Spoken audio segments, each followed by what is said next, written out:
So Jason promised me that Colorado has the most sunny days of any other state. So I'm not sure what happened with our weather forecast for today, but something happened. We've got a lot of rain going on. And so we're on the campus of the University of Colorado Boulder. And about 2 blocks from here is the Rosser Atlas Center. But we can't really get the car close enough. So this is just the general stand-in for the campus, the Boulder campus. And you can, if you want to look it up, you can look it up online. But this gives you a sense of what the campus looks like. And the reason, there are many things on this campus that would be worth looking into, but for the purposes of our project today, I wanted to focus on the Atlas Center, which was a concept that was started in 1998.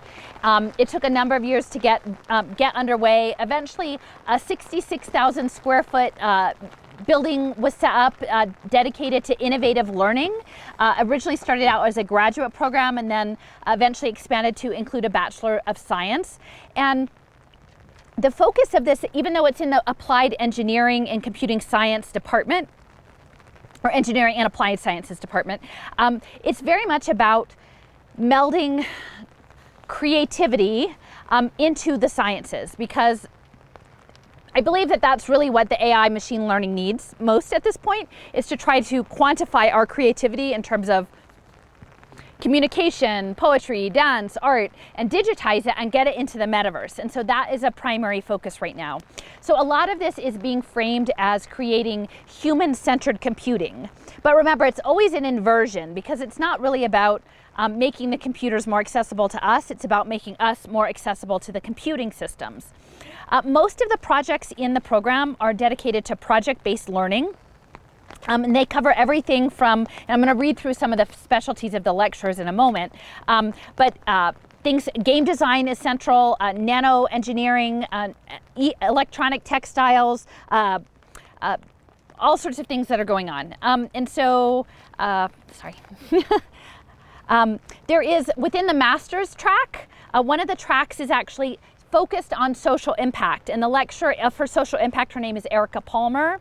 And so again, in all of the tech, the goal is to get everyone, no one left behind. Everyone, has to be in the metaverse, close all of the digital divides, and so clearly the social impact track would be baked into this as well. Anyway, I was reading through the various labs. They have a number of hacker spaces and a number of active labs in the program. And I think this will give you some sense of the things that they are pursuing. One of them that was quite disturbing to me, it was the work of Marilla Alistar. She's a professor who runs the Living Matter Lab. And part of what she works on is personal medicine. So it's this idea of lab on a chip that you're gonna do all of your DIY biohacking and medical monitoring in your house. So she's working on that, but she's also working on sort of futures concepts for lab-grown food and food for sort of sustainability and globalization and homogenous universal global culture. And the images on the page for her website were literally weird food in petri dishes. It was pretty unpleasant. There's John Bacchus, who is a lecturer in augmented reality and virtual reality architecture.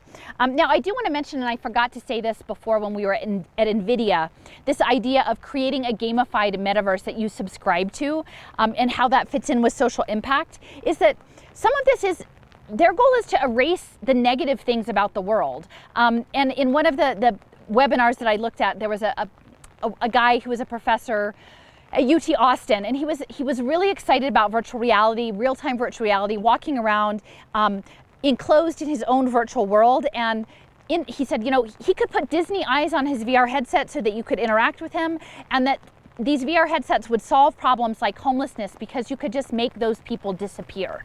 And so that's sort of the mindset that we're working with. And I just want to make sure, even though it might seem fun, the idea that each person is going to engineer their own reality and that they could just dial out the bad parts, it sort of aligns with what Mark Andreessen said earlier about reality privilege.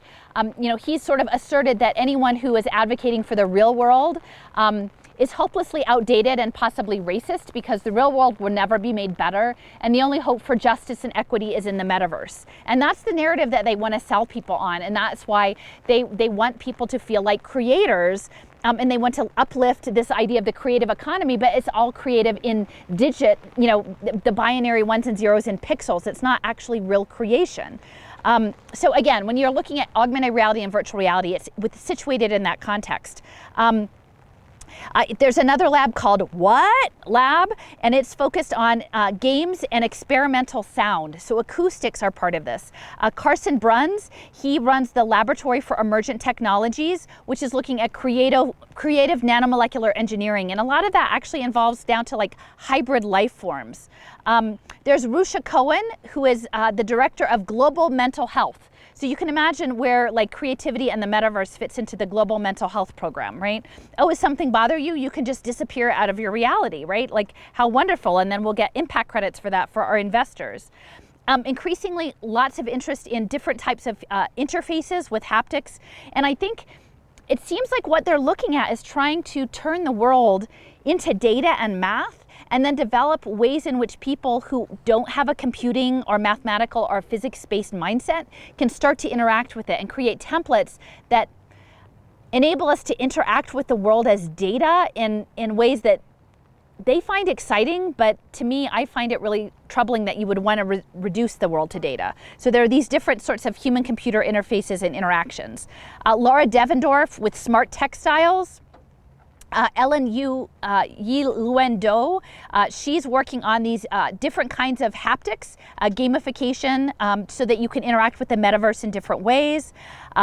Jill Van Matre Dupree, she is working on tech policy and spectrum management. And of course, all of this is about frequency and management of the wave systems. You know, big data, managing big data, managing robotics, managing music, musical interactions, and tangible musical objects. A few more things. The Thing Lab, shape-changing and haptic computer interfaces, psychotechnologies for storytelling and attention activism.